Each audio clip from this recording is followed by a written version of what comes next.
Mana nimaga hamma uyga burchatga qalayapti do'stlar. Mana bunday holatda agar mabodo sinib ketsa, shunda olasiz 10 3 sekunddan akamizga o'xshab shunda qatirib qo'ysangiz bo'laveradi. Buni narxi atiga bir donasining narxi 4 ming so'm bo'ladi, oralarigacha, ya'ni oq, ya'ni sementdan bo'ladi. Yana bitta zo'r foydasi yozda oqligini hisobida isitib olmaydigandan bo'ladi. Eng qizig'i 1 kvadrat metrining narxi 50 ming so'm bo'lsa, undan tashqari mana bunday holatda Xitoy kristal granitchalarimiz bo'ladi. Buni oralariga qo'yiladi 3 burchak shaklda.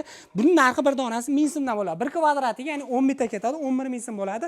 Bularimiz bor. O'rtasi ya'ni gulli ikkita tomoni, ya'ni Xitoy kristal granit bo'ladi. Eni 50 sm bo'ladi. 1 pogona metri usti haqqi bilan 120 ming so'm bo'ladi. Undan tashqari mana bunday holatda, ya'ni tosh gilamga o'xshaydigan Xitoy kristal granitimiz bo'ladi. Razmeri eng kichigi shunday holatda 120 ga 120 bo'ladi. O'zining narxi 950 ming so'm bo'lsa, usti haqqisi 300 ming so'mdan boshlab u yog'iga ketaveradi.